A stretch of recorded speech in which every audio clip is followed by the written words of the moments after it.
Good evening, everyone. It's David Schlotthauer here in the home weather office for Wednesday, February the 28th, 2024. We have an urgent emergency weather update for you all in tonight's video, as California could be bracing for one of the strongest winter storms in nearly a decade, perhaps with 10 to 15 feet of snowfall across the higher elevations of the Sierras. Lots of rainfall, possibly 1 to 2 inches of rain for the Sacramento and San Joaquin valleys, with very intense snowfall, including for Redding as well as portions there of Ukiah. So in tonight's video, we'll break down all those details. So to start things off, here's a look at the latest current satellite imagery from the College of Dew page, and we can see here is California right here. Across the west, we're looking at the East Pacific sector, and here is that weather system that everyone is watching closely. This is going to be the big storm system that's going to bring a lot of snowfall, some moderate to heavy rainfall for the Sacramento and San Joaquin valleys, and some very strong winds that could reach speeds of 50 to 60 miles an hour across the Red Bluff and Redding area, including possibly 140 plus mile an hour wind gusts across the ridge tops in the Sierra Mountain range. So we're talking some very significant impacts with this system. So now here's a look at the meso model. This is the NAM 12 kilometer model, and we're going to forecast who's going to get the snow, who's not going to get the snow, and when are you going to get the rain and snow for your location. So this is for tonight, and as you all can see, the rainfall is well to the north of our region, including for most of Oregon, getting most of the precipitation, but it's not until we get into early Thursday morning when snowfall is going to start picking up in the mountains. Look at this. We're already starting to see light, moderate snowfall beginning Thursday morning for the Sierra Mountain Range, for Lake Tahoe, for Reno, for Truckee, for Blue Canyon. Keep that in mind. If you're across the Fort Bragg as well as Ukiah, you're going to start getting rain. There's going to be a lot of orographic effects with this, so maybe not in the valley right away, but also along the coastal ranges, we're going to start seeing the impacts pretty early, probably even by late tonight. We're going to start seeing increasing chances of moisture.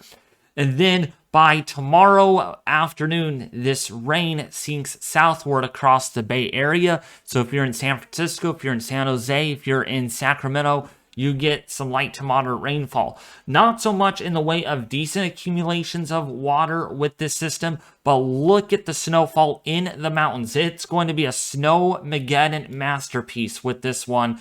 Big snow, historic snowfall totals most certainly expected with this system. And then as we go into Thursday night, it is still snowing in the mountains. Even so, much of the valley is beginning to clear out because that westerly flow is going to be encroaching onto the region. And so we get that orographic. So the forcing upslope flow over the mountains here, while the Modesto area gets some rainfall. But it's not going to end, folks. It's not going to end. We get a brief break maybe Thursday night and early Friday morning before more rainfall comes into the Sacramento area. But again, please keep this in mind. Just because it's dry in the valley does not mean it's dry in the mountains. We're talking a lot about snowfall. Very heavy snowfall rates exceeding 6 inches an hour at times. Perhaps that's going to lead to blizzard conditions. And look, this continues all the way into Saturday morning. It does not stop, and it really picks up Friday night into early Saturday. Look at the dark blue colors. It's just not ending at all. And this is an 84-hour period. Coming up, perhaps even into Monday early morning, you're going to see some moderate to heavy snowfall in the Sierra. At times, again, we might see even heavier snowfall rates exceeding maybe 9 inches per hour in the highest peaks. And that is enough to really reduce your visibility in a hurry. Okay, so big time snow in the mountains over the weekend. Okay, so now we are going to be looking at further out in time, because this is not the only storm system we're going to get, folks, okay? So the first system, the one that everyone's concerned about, the big snow, is going to be late tonight, early tomorrow morning for the mountains of the Sierra, maybe between about a quarter to a half an inch of rain in the valley. So we're not talking a whole lot of moisture with this one. much colder temperatures coming in out of the Gulf of Alaska. And then we got much more rain and Sierra snow coming for next week. So this is not the only storm.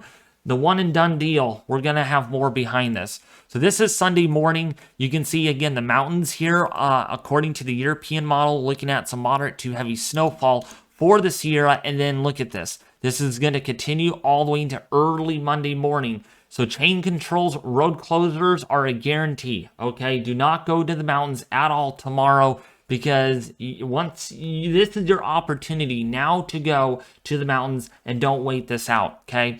And then let's see, let's go forward. Dry conditions pursue on the rest of Monday into Tuesday. Maybe more wet weather coming in on Wednesday. This is according to the European model.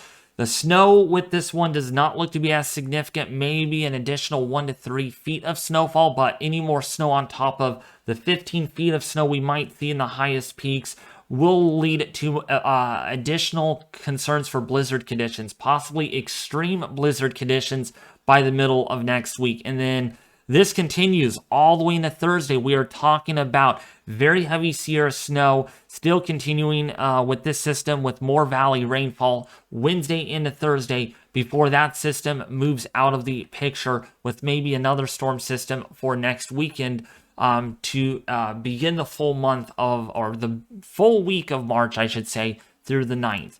So the GFS model, this is the American model. Let's kind of put this into motion. We can see still snowfall conditions still going in the mountains, and this particular model wants it wet virtually the entire day on Monday, so we don't get very much in the way of dry weather at all. If we're lucky, we get a day, a full 24 hours to at least kind of let the water soak into the soils and let the snow slow down a little bit in the mountains. But once that continues, it's going to continue even further. We might get a break on Tuesday and a Wednesday on the GFS model before another more significant snowstorm comes in. Look at the dark blue on your screen. This is Wednesday into Thursday. So there's a little bit of disagreement among the models on exactly how that system is going to play out. The GFS has more of a cold frontal passage, while the European has more of a cutoff low type scenario, where less dynamics come into play. But still, both of these scenarios will bring additional rain and snow impacts to California and the Pacific Northwest. That moves into the Great Basin by Friday, with a dry period maybe on Friday before another storm system moves into our region Friday night next week on the 9th of March. And possibly this one could be even just as strong, if not weaker, perhaps, than what we're going to be seeing tomorrow. So long story short, we're just going to have rounds and rounds of storms coming into the west over the next, say, 7 to 10 days, perhaps, with more additional snowfall. And particularly, the GFS model wants chances going through the 13th, or if not the 14th of March. So the first half of March could be indeed very active. Okay, so now the national blend of models, as far as QPF amounts go, this is quantitative precipitation amounts. If you're in the mountains and the foothills of the Sierra, this doesn't really apply to you very much unless you're below, say, 1,500 feet, where you're going to likely get just mostly rain instead of snow.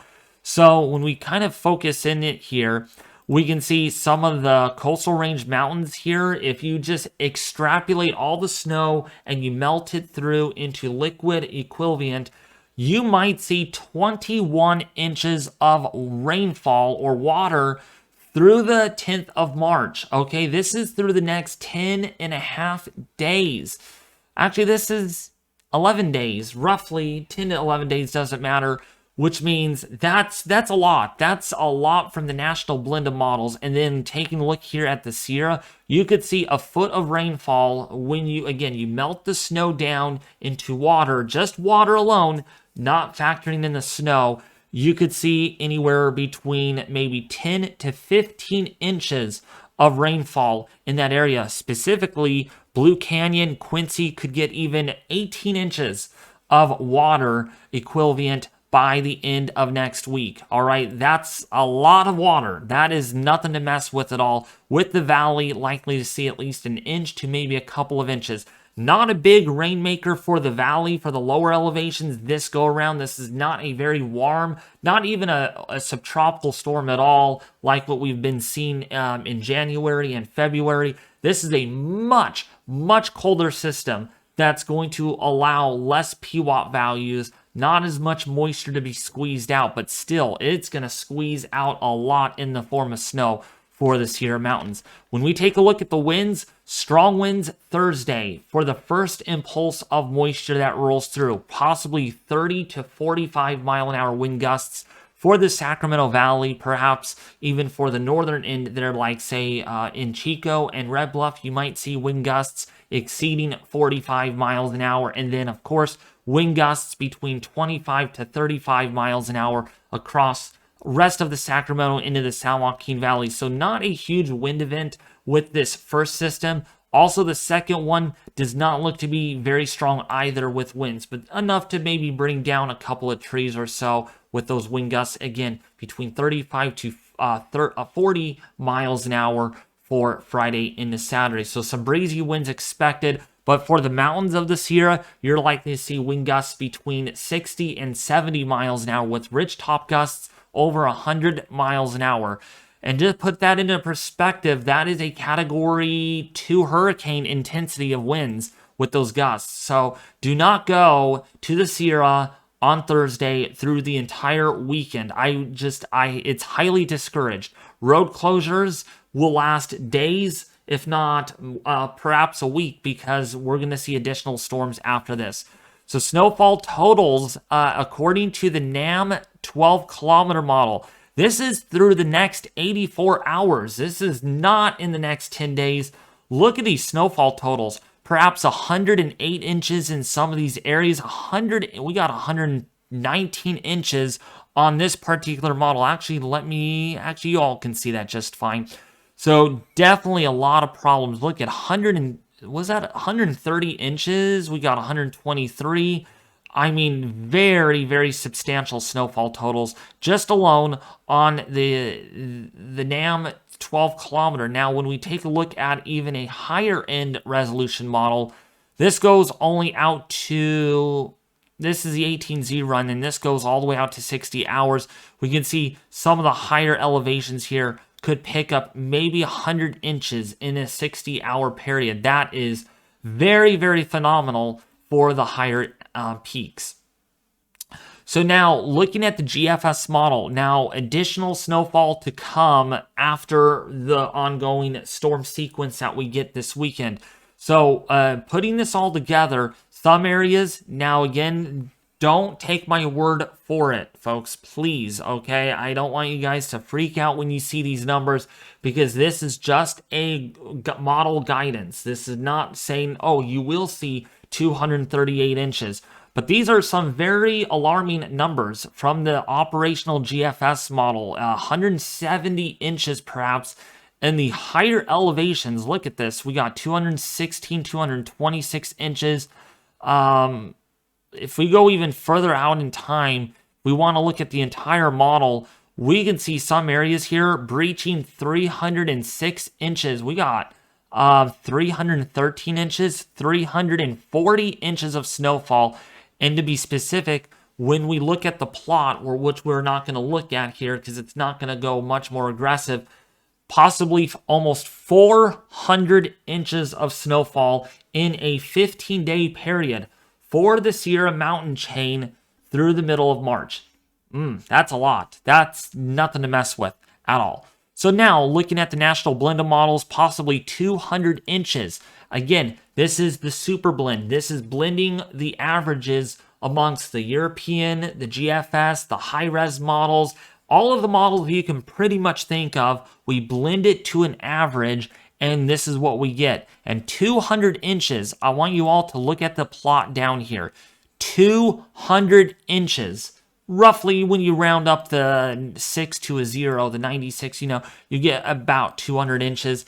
That is very alarming. That is to be taken very seriously. Snowfall amounts measured in feet, perhaps exceeding possibly 10 to 15 feet in some areas. Yeah, imagining 15 feet of snow, folks. 15 feet of snowfall in a matter of just, say, a week time frame. You don't want to mess with that. That's nothing to mess with. So now, what I like to look at here, and we're going to switch things, and we're going to look at weathermodels.com here. Let me get rid of this. This is a little bit of an overlay. This is the matrix. Actually, you know what? Let me use satellite imagery. That's a little bit better. So this is basically a 50-member perturbated matrix of snowfall in a given location, all right? So this is Placerville, California, roughly at around 2,800 feet above sea level. So this is in the Sierra foothills, and some of these numbers are quite significant, especially in the first couple of days here. This is kind of where we're going to see the heaviest snowfall, and you can see down here on the blended average, possibly a foot of snowfall at Placerville level. That's 2,900 feet above sea level. That's pretty low, and that's a lot of snowfall at this altitude. So now we're going to show you another one. This is out of Auburn, also in the foothills, also indicating, and this is at about 1,300 feet high above the surface. This is even lower than Auburn, and you might get a half a foot of snowfall, 6 inches that is, through Saturday and Sunday, with some of these members even spitting out a foot of snowfall, 15 inches, maybe a foot and a half by the middle of next week. But again, this is why we use the ensemble. This is the ensemble prediction system, blending all 50 members into an ensemble, and this is what you get. But some of these members are very aggressive, showing a lot of snowfall.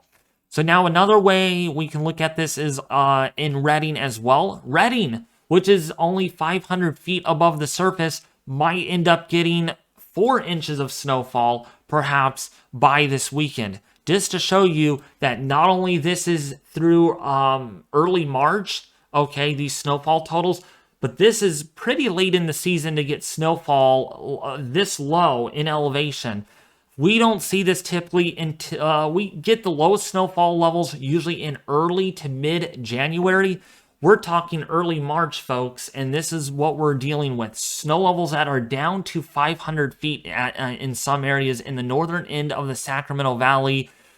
This is bear watching because we could have some road freeway closures on Interstate 5 through Whiskeytown as well as through Weed, which is up there north of Redding. We could also see some freeway closures in, say, the Grapevine as well into Southern California, because they're going to see quite a bit of snowfall too with this series of snow that comes through. So now, looking at the National Weather Service in Sacramento in particular, you don't see this very often. Major to extreme impacts for the high country. This is the worst impact legend scale you can get, the highest level of seriousness among the National Weather Service. Code purple, that is, or magenta, we're looking at 60-mile-an-hour wind gusts and 10 to 15 feet of snowfall. Do not go to the mountains. I swear, if you go to the mountains, I'm going to give you all a spanking. No, I'm just kidding. I won't spank you all, but believe me, you do not want to get stuck, and getting stuck in a whiteout condition standpoint is nothing you should mess with. So snowfall totals, now I did get something from Twitter that these snowfall totals have gone up, and they have indeed gone up. Not on this image in particular, but some areas here will likely see 160 inches plus, according to the National Blend of Models. Extreme impacts, dangerous with excessive delays, road closures, that sort of thing. And then precipitation forecast for the valley, maybe about a half an inch to maybe an inch for many areas. Not a big rainmaker for the valley, but a big rainmaker and snowmaker for the Sierras. And then, of course, there it is. You can see possibly as much as 5 to 10 plus feet of snowfall. And in specific words, we look at their weather discussion right here. storm total snowfall. Okay, let me actually see. There we go. Storm total snowfall right here from Thursday into Sunday. Currently projected 10 plus feet for elevations above 5,000 feet. 12 plus feet of snowfall at the higher peaks. 12 feet, folks. I'm not kidding. Okay? Please heed my warnings and take them seriously. Well, anyways, if you did enjoy this evening's update on the California storm that is expected with more additional intense snowfall, rainfall, and strong winds for the valley, please consider subscribing. It really means a lot, folks, because I will be on top of this news story for a couple of days as this remains a serious threat. We're going to go live on this tomorrow. We're going to do a live discussion and Q&A for the California region because this is a very high magnitude event that we have not seen in possibly a decade. We're looking at decade record snowfall totals in the mountains. So please consider subscribing, share this video with your family and friends, and also leave a like in the video below. And also be sure to follow me on social media on Twitter, Facebook, and Instagram for more information on this. As always, I will be back in the home weather office tomorrow, early afternoon, with another detailed live discussion on this system.